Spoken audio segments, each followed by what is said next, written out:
ప్రధాన సంఖ్య గనక కనబడితే రైట్ మనము రైట్ ఈ మూడిట్లో ఏదైనా కాన్సెప్ట్ యూజ్ చేసుకోవచ్చు.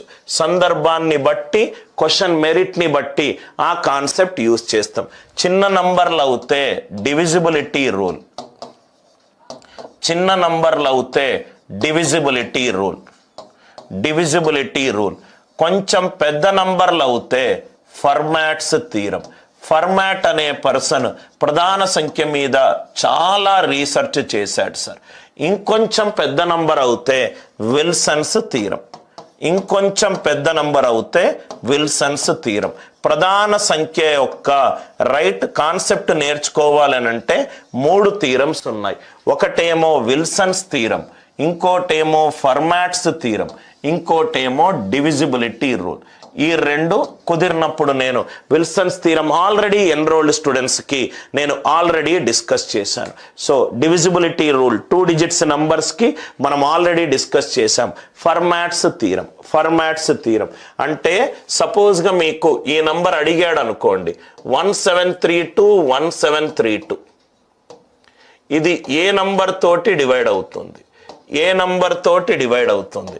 సపోజ్గా 73 ఉంది, 71 ఉంది, రైట్. సపోజ్గా 19 ఉంది, సపోజ్గా 17 ఉంది. ఏ నంబర్? మామూలు డివిజన్ చేయకూడదు సార్. మామూలు డివిజన్ చేస్తే అది స్కూల్ పిల్లలు చేసే పద్ధతి. 1732 1732 మనకు తెలంగాణ ఎస్ఐలో సిమిలర్ మోడల్ ఒక క్వశ్చన్ వచ్చింది కాబట్టి నేను క్వశ్చన్లు మారినా కూడా ఏపీఎస్ఐ వాళ్లకు అటువంటి మోడల్స్ ఏది ఇచ్చినా సాల్వ్ చేసే క్వశ్చన్లు. 1732 1732 73 71 19 17. నవ్వు ఇక్కడ చూడండి సార్, క్వశ్చన్ చూడంగానే 73 యొక్క భాజనీయత సూత్రం ఏంటి? రైట్ హ్యాండ్ సైడ్ నుంచి 4 డిజిట్ల తర్వాత ప్లస్ మైనస్ పెట్టుకోవాలి. 1732 మైనస్ 1732 2 సెకండ్లలో మనకు ఆన్సర్ అయిపోతుంది. 2 సెకండ్లలో మనకు ఆన్సర్ అయిపోతుంది. అందరికీ ఈ లాజిక్ అందరికీ క్లియర్ అయిందా? ఒక అతని దగ్గర నేను అప్పు తీసుకున్నాను. అప్పు తీసుకున్న తర్వాత ఆ అప్పు 8% రేట్ ఆఫ్ ఇంట్రెస్ట్ తోటి, 8% రేట్ ఆఫ్ ఇంట్రెస్ట్ తోటి ఎంత అయింది? 8%. ప్రతి సంవత్సరము 8% ఇంట్రెస్ట్ సార్. ఎన్ని సంవత్సరాలకు?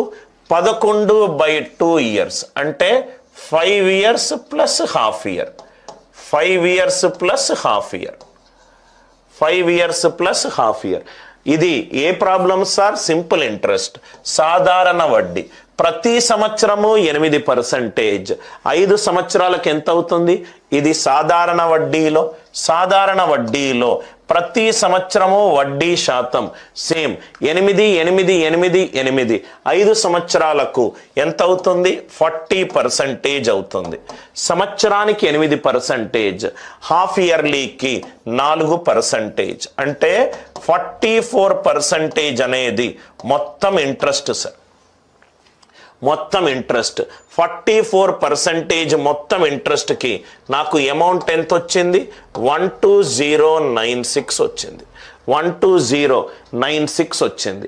రైట్. 44% అంటే 100 మీద 44 వడ్డీ అంటే మొత్తము అమౌంట్ ఏమవుతుంది? 144 అవుతుంది. ఇదేమో మొత్తము 6% సార్. సో 8% ప్రతి సంవత్సరానికి. 5.5 సంవత్సరాలకు, 5 సంవత్సరాలకు ఎంత అవుతుంది? 40. హాఫ్ ఆఫ్ అండ్ 8 అంటే 44. 100 మీద 44, 100 రూపాయలు అప్పు తీసుకున్నా 5.5 సంవత్సరాలకు 44 రూపాయలు వడ్డీ. మొత్తం ఎంత అవుతుంది? 144. 144 కాస్త 12096 అయింది. క్వశ్చన్లో 8 ఏమిచ్చాడు? 10% వడ్డీ తీసుకొని 8 సంవత్సరాలకు ఎంత? 10 ప్రతి సంవత్సరానికి 10 10 ఇంటూ 8 80. 80%. 100కు 80 వడ్డీ అంటే మొత్తం అమౌంట్ ఏమవుతుంది? 180. ఏమీ చెయ్యొద్దు సార్. ఇక్కడ 4 కాస్త 6 అయింది. 4 కాస్త 6 అయింది అని అంటే 4ని ఏ అంకెతోటి లబ్ధం చేస్తే నాకు 6 వస్తుంది? 4 రెండ్ల 8, 4 మూడ్ల 12, 4 నాలుగుల 16. అంటే దీనిని 4 తోటి లబ్ధం చెయ్యాలి. 8ని 4 తోటి లబ్ధం చేస్తే 8ని 4 తోటి లబ్ధం చేస్తే 8 నాళ్ళ ఎంత? 32. Answer right most non zero digit. Answer right most non zero digit ఎంత ఉండాలి సార్? 2 ఉండాలి. Answer right most non zero digit ఎంత ఉండాలి? 4 ఉండాలి, 2 ఉండాలి. I hope it is clear. First నేను తీసుకున్న వడ్డీ ఎంత? 8%. ఎంత కాలానికి?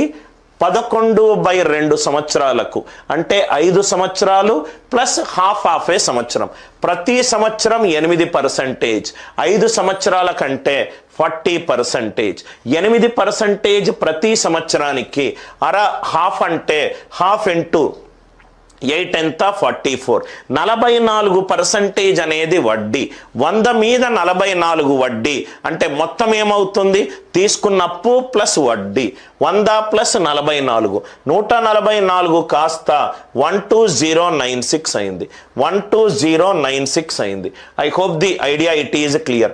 అదే కనుక నేను 10% 8 సంవత్సరాలకు తీసుకుంటే ప్రతి సంవత్సరం 10, 8 సంవత్సరాలకు 80%. 100 రూపాయలు అప్పు తీసుకుంటే 80 వడ్డీ. మొత్తం ఎంత అవుతుంది? 180. 4 కాస్త 6 అయింది. 4 నాలుగుల 16, 8 నాలుగుల 32.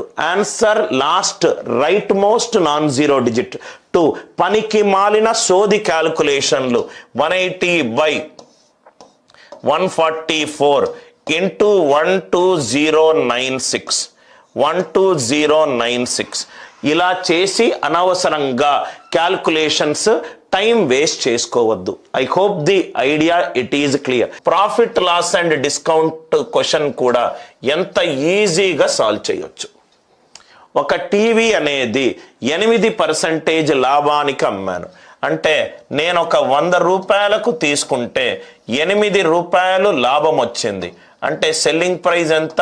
108. రైట్.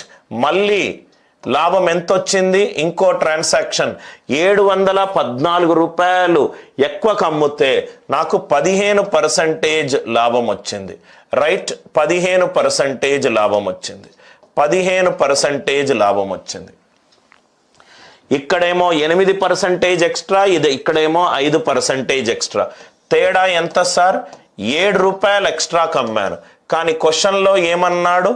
714 అన్నాడు. 7 దేంతోటి లబ్ధం చేస్తే నాకు 4 వస్తుంది. 7 రెండ్ల 14. అంటే ఆన్సర్ ఇక్కడ ఏదైతే క్వశ్చన్ ఉందో right most non zero digit 2 తోటి చెయ్యాలి. 100ది 18 రూపాయలు ఎక్స్ట్రాకి అమ్ముతే 118. 7 రెండ్ల 14, 8 రెండ్ల 16. ఆన్సర్లో right most non zero digit ఎంత ఉండాలి? 6 ఉండాలి. ఇది పోయింది, ఇది పోయింది, ఇది పోయింది. ఆన్సర్ ఎంత? 12036. ఆన్సర్ ఎంత? 12. నాకెందుకు సార్ మిగతా క్యాల్కులేషన్? ఇవన్నీ కూడా ఒరిజినల్ ఎగ్జామ్ క్వశ్చన్లు with no change in numerical values. Previous year SSC చూసినా, ఎస్బీఐ చూసినా. ఐడియా ఏంటంటే మీరు మొత్తం నంబర్ కనుక్కునే ప్రయత్నం చేస్తున్నారు. ఎవడు కనుక్కోమన్నాడయ్యా నిన్ను లెక్కల్లో ఎంఎస్సి పిహెచ్డి ఏమన్నా ఎగ్జామ్ రాస్తున్నావా? కాంపిటేటివ్ ఎగ్జామ్ క్లియర్ అవ్వడానికి కట్ ఆఫ్ క్లియర్ అయితే చాలు. కట్ ఆఫ్ క్లియర్ అయితే చాలు. అంటే నీకు 32 మార్కులు గనక ఎక్కువ వస్తే క్వాలిఫై అనుకో. కొంచెం ఆచితూచి ఆడు. పక్కకు పోయే బాల్ని ఇచ్చి ఆ కీపర్కి టచ్ చేపిస్తావు. కొంచెం తెలివిగా ఆడాలి. ఏదైనా గేమ్ని మనము తెలివిగా ఆడాలి. సిపి 8 రూపాయలు ఎక్కువ 108, 5 రూపాయలు ఎక్కువ 115. ఇక్కడ ఎంత ఎక్స్ట్రాకి అమ్మాడు? 7 ఎక్స్ట్రాకి అమ్మాడు. ఇవన్నీ క్యాల్కులేషన్లు 7 ఒకట్ల 7, 7 రెండ్ల 14. అవన్నీ నాకు నవ్వు అనిపిస్తాయి. దయచేసి పిల్లలకు అట్లా నేర్పిస్తే అట్లనే అలవాటు అయిపోతుంది. 7 రెండ్ల 14, 8 రెండ్ల 6. ఆర్ యూ ఆల్ విత్ మీ? ఈ సిరీస్ ఆఫ్ సెషన్స్ని ఎందుకనంటే నేను almost 17 years cat exam train చేశాను. తెలుగు మీడియం స్టూడెంట్స్ కోసము నేను 1 ఇయర్ నుంచి చెప్తున్నాను. ట్రస్ట్ మీ, నేను అనుభవంతో చెప్తున్నాను సార్. రైట్.